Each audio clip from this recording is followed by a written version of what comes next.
Welcome to the LeapFrogBI Getting Started video series. My name is Paul Felix. I'm the founder of LeapFrogBI, and this is the third and final video in this series. Let's get started. Okay, so just to quickly recap. In the first video, we got your environment set up, and then we created a few stage components.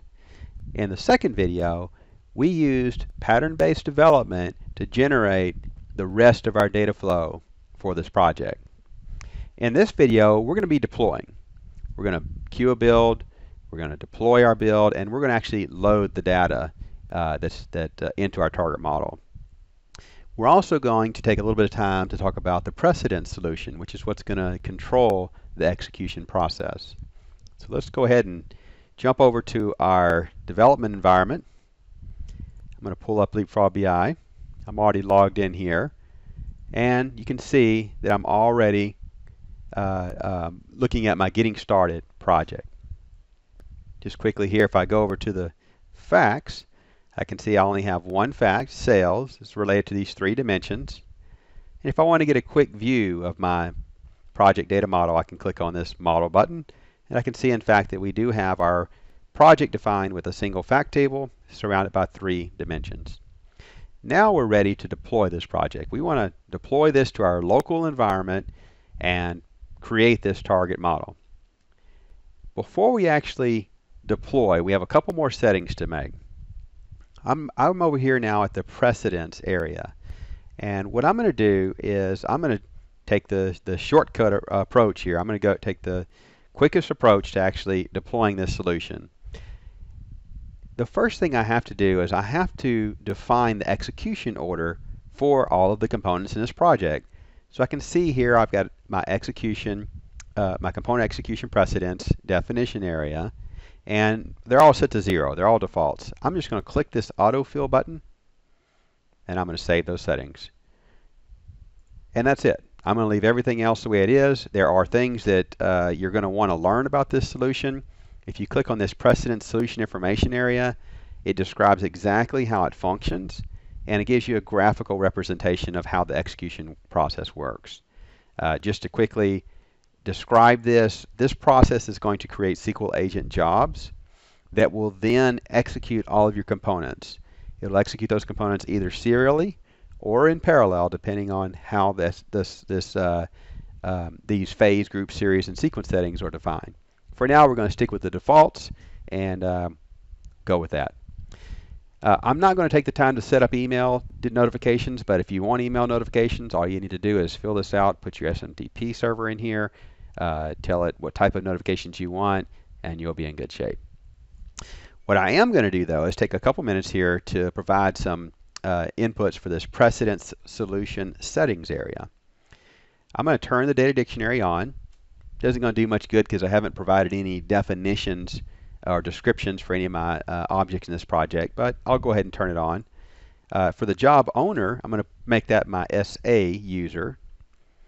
For the run as credentials, I'm going to stick to my SQL Server agent credentials. This means that all the packages that get executed are going to run as the credentials that are assigned to the SQL Server agent services identity. And if you want to see what that user is, you can come over here and go to Configuration Manager. And if I look at my SQL Server agent service, I'm running this as my local administrator. And that local administrator is a system admin in SQL Server.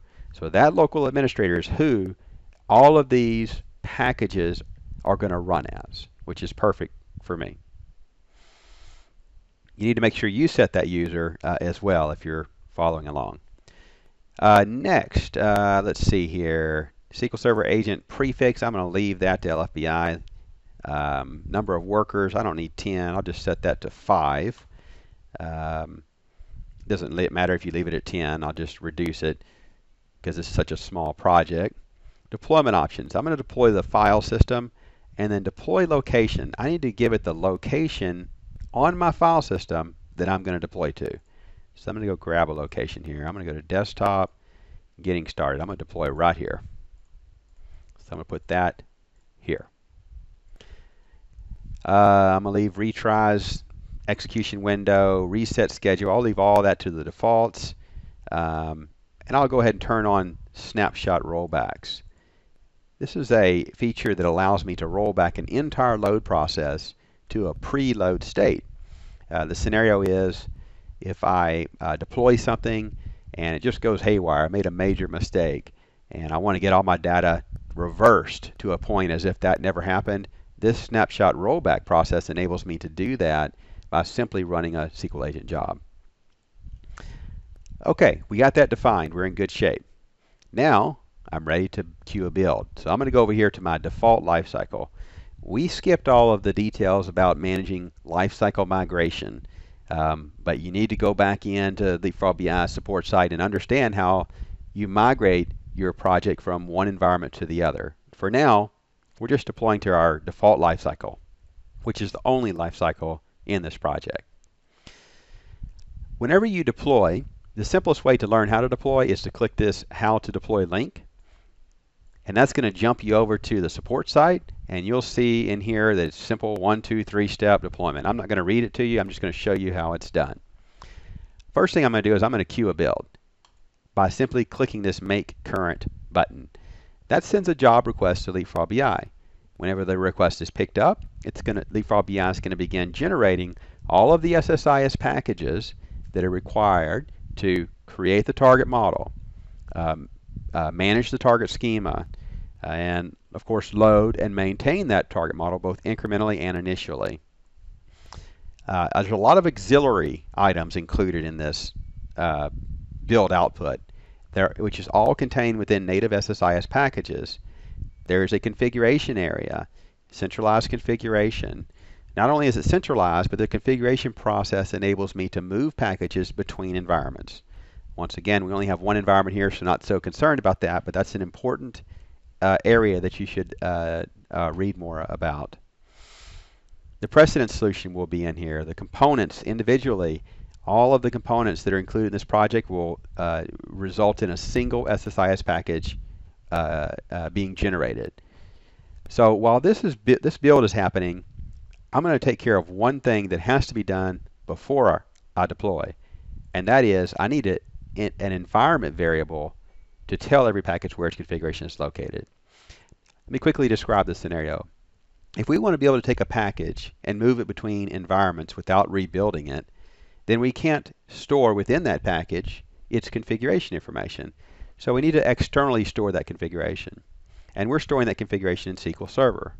So the package has to know where SQL Server is located, and that location might change between environments. It's very common. It's going to be on a different server, so it has to be a different location. So what we need is something that doesn't change between environments so that we don't have to rebuild the components between environments. And that something is an indirect connection to configuration, which in this case is an environment variable. So we're going to create an environment variable called LFBI console, LFBI. And just so you know, whenever you do get into lifecycle definitions, you'll be able to create a custom suffix here that will be managed by your lifecycle definitions. For now, we're going to stick with this default once again. So I need an environment variable with this name and a connection string as its value that points to the configuration for this environment. So let's set that up. Now once again, you can go to How to Deploy to get all this information. I'm just going to quickly show you how to do this. If you go to the properties of on my PC, or it depends on which version of the Windows operating system you're looking at, but you want to go to your computer properties and advanced system settings. Then you're going to find environment variables. We need a system environment variable. So if I look here, I've actually already created this. Let me show you what's in here. Have an environment variable name, which is exactly what was located right here. That has to match exactly. So that's matching. And then I have a connection string. So the connection string is pretty straightforward. It's just a simple connection string, which you can find a template for on the support site, which points me to the server that I'm deploying to, and the name of the LeapFrogBI console. Now in my case, I'm going to put everything in the same database. I'm going to put my project, my state, including my stage process, my PSA, my target, all of that's in the same database. And now I'm also going to put all of the configuration in that database as well. So my initial catalog is the same database as everything else. So that's my connection string. That's in here in my environment variables. With that set up, you need to do one more thing, and that is you have to make sure that you restart the SQL Server agent before you deploy the project. Or I should say, restart the SQL Server agent after you make an environment variable change. And that's because the SQL Server agent will only read the environment variables when it starts. So if you come over here, once again, go into your configuration manager. It's the simplest way to do it. And then right click on the agent and restart. Now I'm ready to deploy. So let's go check on the status of our build. Refresh this page and my build's complete. So here's how you deploy. I'm doing a lifecycle deployment here. You can also do project deployments. For now I'm keeping it simple. I'm just going to deploy a single lifecycle. I'm going to download this zip file.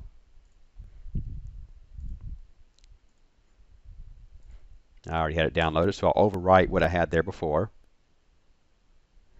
And then I'm going to open the zip file and extract it.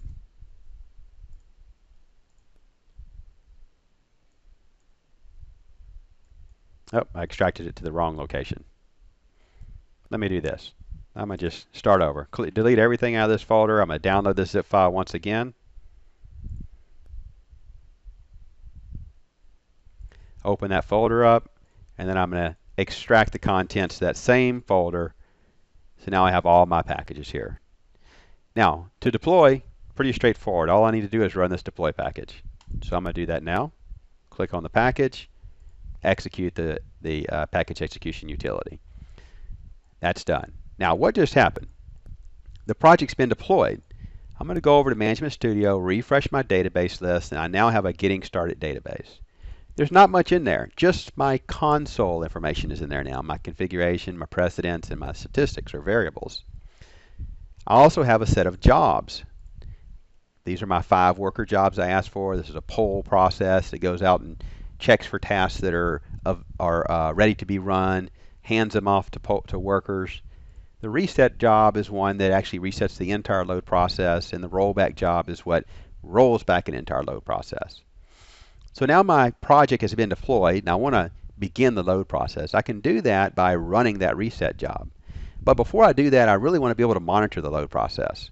So let's go ahead and get our monitoring solution deployed as well. I'm going to go over here. And if you go once again to the top of the deploy page, you go to how to deploy, it's going to bring you over to a support site. And if you go all the way down to the bottom of that site, you're going to find these pre-built SSRS report projects.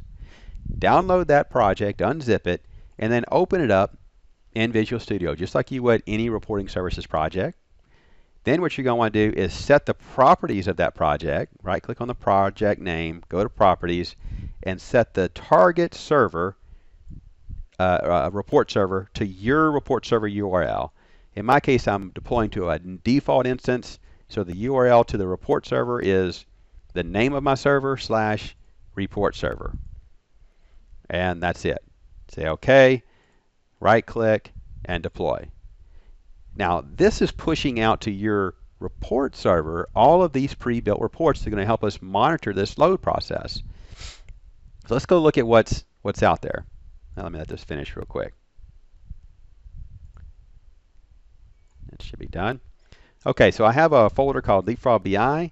Inside of that, it has data sources, data sets, and reports. First thing you need to do is go to the data sources and update these data sources. So I'm going to go to LFBI console and just show you this. You can see how you need to put in the server name. This is going to be the location where your LeapFrogBI console is located. In my case, once again, this is all on the same server. So put my SQL Server instance name here, which is my server name, and then the name of the catalog or database that contains your console. Again, everything's in one database here called Getting Started. Test the connection. It's good to go. Apply, and do the same thing to your MSDB connection, except don't change the catalog name. Just change the server name. This is an MSDB connection. It needs to point to MSDB. Test that and apply. Okay, so now we have a reporting services project pre-built that's ready to monitor the load process. I'm running this precedence ordered report. This is what's going to give me a real-time status of my load process. Now, once you initially deploy, everything's marked as complete and assigned to initial deployment. Now, watch what happens when we actually load this process or begin this load process. I'm right-clicking on the reset job, start job at step. Go back over to my reports so I can monitor the load process. Just going to refresh this.